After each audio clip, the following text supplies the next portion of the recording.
Hello la Didi Family, aujourd'hui vidéo sur vos préjugés sur les cheveux crépus, frisés, bouclés. J'ai profité d'Instagram pour vous demander ce que vous pensiez des cheveux bouclés frisés. Dans cette vidéo, dans un premier temps, vous verrez, je vais exposer vos avis, vos préjugés. Mais en fait, j'ai quand même réussi à vous piéger, vous verrez ça en fin de vidéo. Donc, ce que vous avez répondu massivement à la question « Que pensez-vous des cheveux frisés, bouclés, crépus ?» Donc, ce sont des cheveux magnifiques. Ce sont des cheveux, la base, j'aime bien. Moi, je suis afro-crépus et tout va bien. Mes cheveux sont top. C'est une chance, c'est un don. Ok, je suis d'accord avec vous. Mais ce que je voulais vraiment savoir, c'était tirer un peu au cœur. Aller un petit peu chercher dans vos tripes ce que vous pouvez penser des cheveux crépus, parce que je sais très bien, je reçois plein de DM, je reçois plein de messages, même ce que vous êtes en recherche, les youtubeuses qui vous proposent des solutions pour éviter ci, pour éviter ça, je sais très bien que c'est pas tout rose, et c'est ça que j'ai cherché à savoir. Il y a un truc qui est plutôt pas mal, c'est que vous étiez beaucoup à parler de versatilité du cheveu crépus. Qu'est-ce que ça veut dire? Ça veut dire qu'on peut tout faire à peu près avec nos cheveux. Donc ce que vous dites, c'est qu'ils sont magnifiques, on peut faire beaucoup de coiffure avec, ça je suis d'accord. J'avais commencé à faire des petits tutos d'ailleurs, coiffure. Je suis pas sûre que ça vous intéressait beaucoup, je sais que j'en avais fait quelques-uns. Après, dites-moi, si vous voulez que j'en refasse, j'en referai d'autres. Parce que moi, je varie tout le temps mes coiffures, je déteste avoir la même coiffure tout le temps. Je passe du lissé au bouclé, à l'ondulé, très facilement, parce que j'ai aussi le cheveu qui me le permet. Rappelez-vous de ça, vous pouvez pas tout faire avec vos cheveux. Moi, avoir une vraie afro comme les personnes qui ont des cheveux de type 4, j'ai beaucoup de mal à le faire, et si je le fais, ça ressemble pas vraiment à une vraie afro. Ça ressemble plutôt à une jolie boule bien construite, mais ça ressemble pas à une afro, soyons honnêtes. Donc voilà, donc ce que je vous dis, ce sont des cheveux magnifiques avec beaucoup de versatilité. J'ai du mal à le dire celui-ci. Donc des cheveux magnifiques avec beaucoup de versatilité, je suis totalement d'accord. Préjugé numéro 2. Ce sont les meilleurs cheveux, donc du coup, il ne faut pas faire de tissage. Le tissage, c'est quelque chose qui est assez controversé dans la napisphère, on peut dire. Parce que, bien évidemment, il y a des tissages qui sont faits à répétition, beaucoup trop forts, et qui abîment. En fait, qui viennent faire capillotracter, donc tirer la fibre capillaire, et au fur et à mesure, ça vient l'arracher, et ce qui crée chez beaucoup de femmes des trous. Après, on peut faire ce qu'on veut, il faut se dire que c'est comme avec les produits qu'on utilise, il faut savoir doser, il faut savoir... quand on fait des nattes collées avant de venir se poser une perruque, et ben on sait très bien qu'il ne faut pas trop les serrer maintenant. C'est quelque chose qu'on a l'habitude maintenant, et il faut des choses qu'elles rentrent. On a le droit de faire ce qu'on veut avec nos cheveux. Je dis ça, heureusement, on est libre de faire ce qu'on veut, mais surtout, on est libre de le faire. Mais je pense qu'il faut avoir conscience que quand on fait quelque chose qui peut être délétère pour le cheveu, soit on essaye de faire au mieux, on contouring et l'effet wow. Préjugé numéro 3. Les cheveux sont jolis, magnifiques, et comme je dis à ma fille, ce sont des cheveux magiques, juste que je n'ai pas trouvé encore la bonne routine. Donc ça, c'est clair, je suis tellement contente de voir ce genre de message. Si vous saviez, moi, ma mère, elle m'a pas forcément appris la beauté de mon cheveu. Elle a essayé, parce que j'avais vraiment une belle tignasse quand j'étais plus jeune, sauf que les coupes qu'elle me faisait, ça me plaisait pas. J'avais des nattes comme ça qui partaient. Ou sinon, ce qu'elle me faisait très souvent, c'est elle me faisait une couette ici, là. Maman, pourquoi tu me faisais ça? Une couette là. Et vous savez, je m'amusais à la faire tourner, parce que j'avais vraiment les cheveux très loin à l'époque. Je m'amusais à la faire tourner, mais tous les gens à l'école m'appelaient l'hélicoptère,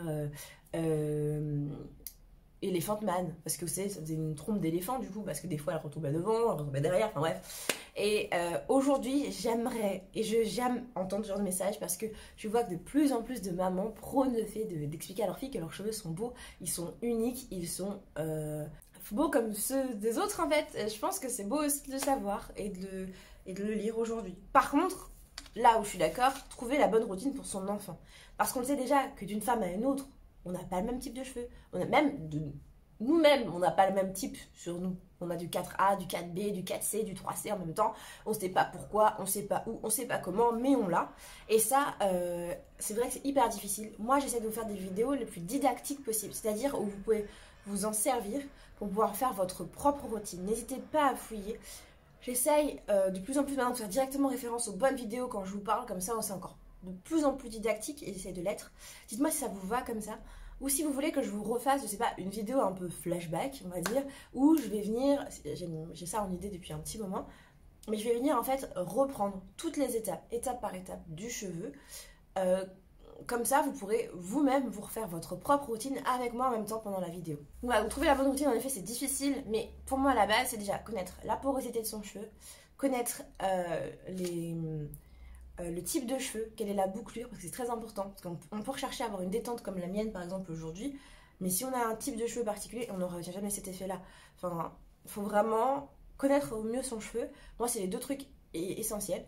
Et puis après, savoir si on a les cheveux fins, épais ou entre les deux.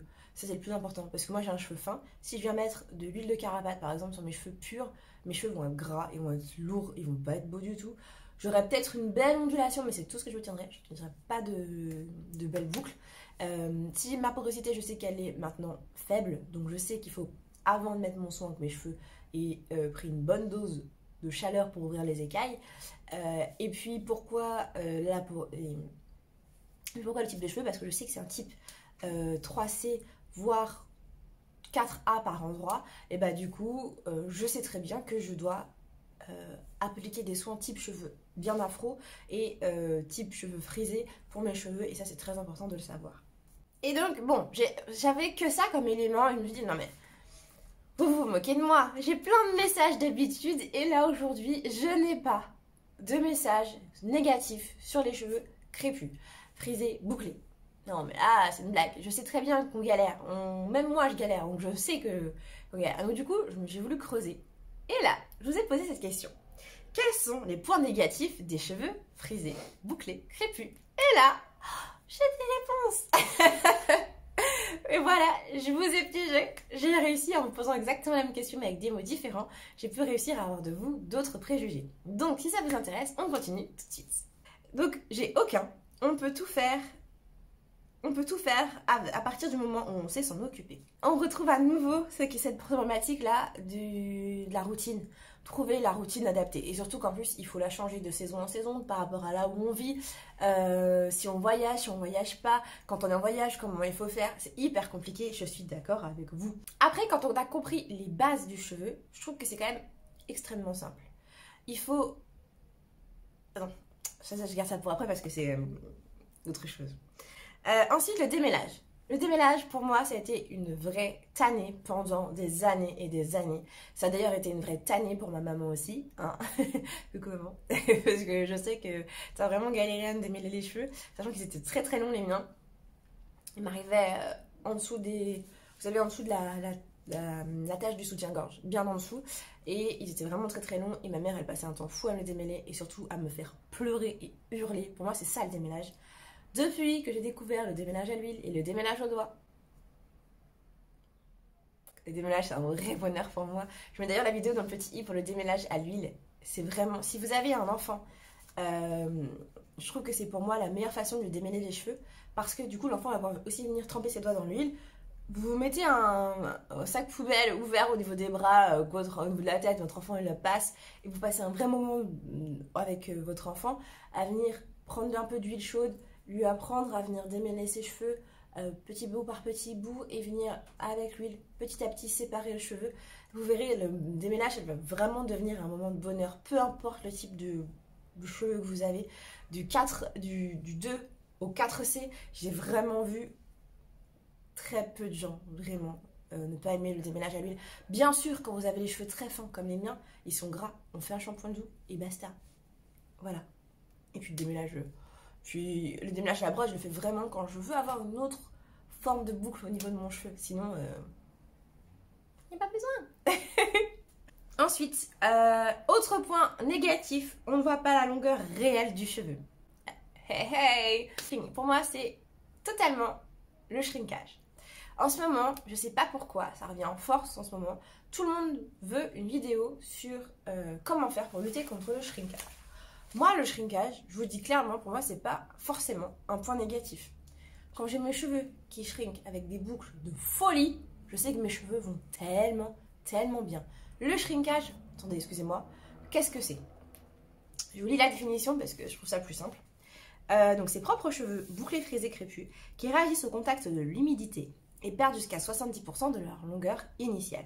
Par exemple, vous le connaissez toutes, on a fait un beau brushing, un flic, mais quand il est un flic, personne ne peut mieux faire que nous, ok. Et là, on va sous la douche et les cheveux ils font... Parce qu'en fait, ils vont venir tout simplement absorber l'humidité, la capter et faire en sorte de vraiment boucler, de reboucler, de reprendre la frisure naturelle du cheveu. C'est donc naturel, le shrinkage. Par contre, bien sûr, on peut avoir envie d'avoir un effet un peu détendu. C'est normal. On peut avoir envie de justement profiter de cette versatilité. J'ai vraiment du mal.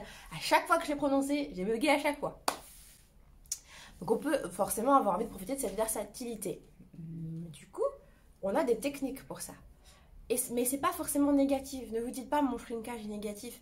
Bien sûr, c'est chiant, on va pas à la longueur naturelle, on va pas à la longueur totale de nos cheveux. Mais en même temps, est-ce que c'est passé à la longueur de notre cheveu une fois qu'il est shrinké? Je sais pas, je vous pose la question.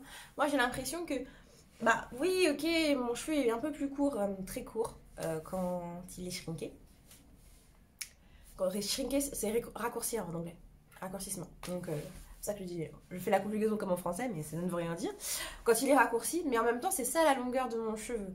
Bien sûr, quand je viens vous faire un challenge de pouce, je vous montre quand il est étiré pour voir qu'il a vraiment grandi. Parce que avec le shrinkage, on le voit pas. Et c'est ça qui nous frustre en fait. Et je pense que faut réussir à accepter cette frustration. Moi, je suis en cours d'acceptation petit à petit. Et d'ailleurs, je pensais vous faire une vidéo aussi là-dessus, sur le shrinkage, comment l'accepter, qu'est-ce que c'est vraiment, faire une longue vidéo là-dessus. Donc, n'hésitez pas à me dire ce que vous en pensez, si ça vous intéresse, une vidéo comme ça. Et du coup, je rebondis sur un autre commentaire où vous me dites, bah, j'ai souvent ce commentaire-là, t'as coupé tes cheveux. Moi aussi, hein. Au boulot, j'y vais comme ça lundi. Mardi, je fais mon shampoing. J'ai... mes cheveux complètement bouclés avec un bon shrinkage bien important, et bah on va me dire mais attends, hier t'avais les cheveux longs, aujourd'hui t'as les cheveux courts, c'était une perruque hier, aujourd'hui c'est une perruque, enfin, et les gens vont avoir énormément de mal à comprendre. Laissez les gens tranquilles, ok. Ils sont ignorants, ils ne savent pas, ils ne connaissent pas notre cheveu, et du coup, bien, ou ceux qui, même il y a des gens qui ont le même type de cheveux mais qui n'arrivent pas à l'utiliser, enfin, à le traiter, à l'utiliser, à le manipuler. Donc les gens sont ignorants. Apprenez-leur. Regarde, vous tirez sur votre cheveu, non, regarde, hier il était comme ça. Et s'il se moque parce qu'après il revient en tire-bouchon, laissez-leur parler plus à ces gens-là. Ils ne méritent pas qu'on leur adresse la parole. Basta cosy. On s'en moque. Franchement, c'est que les gens sont ignorants et ne connaissent pas notre cheveu. Laissez-leur le temps. Apprenez-leur. Et du coup, je suis assez contente parce que les autres compliments, ils disaient bah les cheveux crépus, ils sont moches, ils sont pas beaux. Bah finalement, il y en a eu très très peu, donc je suis assez contente. Mais bon, même si ça a eu lieu, je pense que c'est des personnes qui comprennent pas, c'est ce que je vous l'ai dit tout à l'heure. Tous ces genres de commentaires là, moi, ils glissent sur ma peau comme si elle était beurrée. Voilà, c'est l'expression. Voilà. Bref, commentaire suivant. Autre commentaire. Pour cheveux crépus. Pour des cheveux crépus, il faut être patient pour un chignon bien réussi. Alors, tout dépend le type de chignon dont on parle. Je suis plus ou moins d'accord avec ce commentaire-là. Et je vous avoue que moi, je fais des chignons que je trouve assez jolis. Je crois que d'ailleurs, j'ai fait une vidéo au chignon. Je vous la mettrai là si je la retrouve. Ou même si c'est sur Instagram. Je fais des chignons assez régulièrement parce que au boulot, c'est assez compliqué.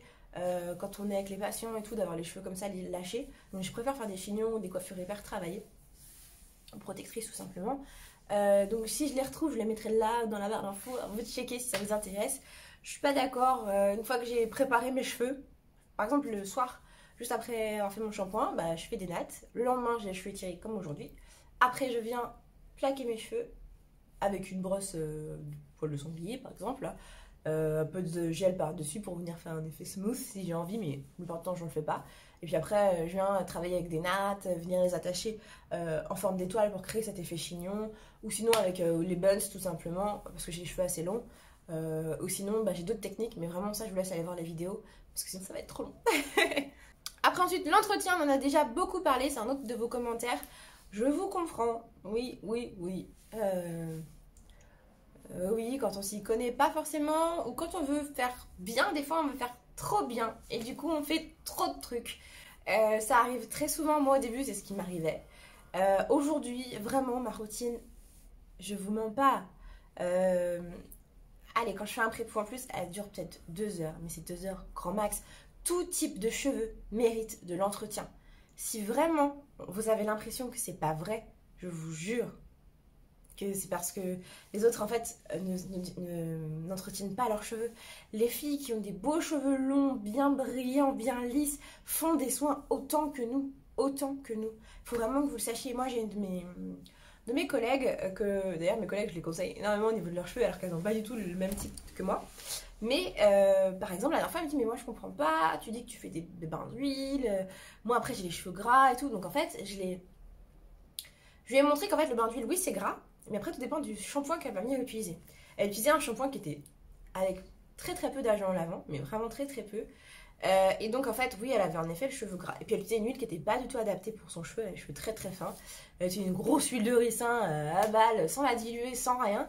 Et forcément après quand elle rinçait elle avait toujours le cheveu gras. Et le lendemain elle venait au boulot, elle me disait mais je comprends pas, j'ai les cheveux gras, tu m'as dit de faire ton truc, ça marche pas. Et bien en fait c'est parce que tout simplement on connaît pas assez son cheveu. Et moi maintenant que je le connais, je sais que des fois je fais pré-poux, shampoing doux, masque, ou après shampoing comme vous voulez, lock méthode, ça c'est ma routine de base, et de A à Z ça met 2 heures parce que pré-poux je laisse poser bien 45 minutes, voire plus, parce qu'en vrai maintenant ce que je fais c'est je pose mon pré-poux, je fais mes petites vidéos, hop je rince, donc c'est peut-être passé 40, peut-être 45, peut-être 30, pas très grave, au moins 30 minutes c'est mon minimum.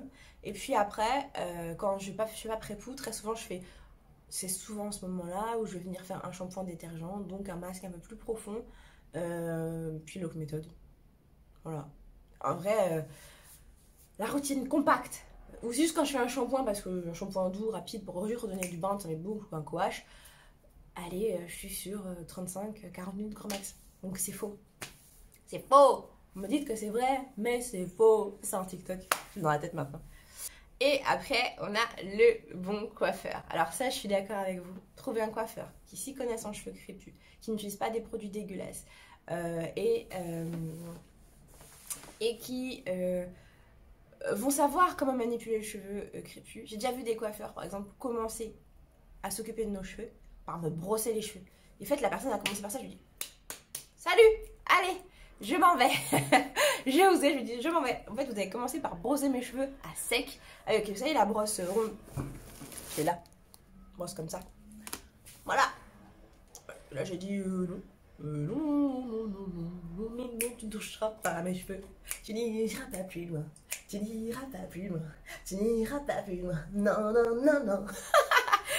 Et donc voilà, et je suis partie du salon. Parce que c'est mort, enfin, un coiffeur qui commence comme ça.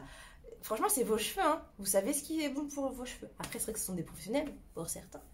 Mais voilà, après, une fois qu'on a trouvé le bon, on ne lâche plus. Hein. Ma coiffeuse qui est partie, je vous jure que depuis j'ai du mal à en trouver. Je sais que sur Instagram il y a Miss Bio Coiffure qui elle utilise des produits bio. C'est comment on entretient le cheveu, fait des coiffures mariage. Qui font tellement plaisir à voir. Je pense que vous pouvez la contacter. Parfois elle est sur Paris, je sais pas si elle fait des coiffures sur Paris ou pas, je vais pas trop demander, mais je vous mets son Instagram là, dans la barre d'infos comme d'hab, et comme ça vous pourrez le voir vous-même. Et je finis cette série de préjugés par un dernier commentaire qui me dit « Les cheveux crépus sont beaux, on a de la chance de les avoir. » Moi, je vous dis les filles, girl afro power. N'oubliez pas, vos cheveux, c'est votre identité. Peu importe que vous les portez lissés, défrisés, bouclés, peu importe ce que vous faites, c'est forcément un beau cheveu. Ok. Donc je vous dis à très bientôt pour une prochaine vidéo et on se retrouve très vite. Ciao, ciao!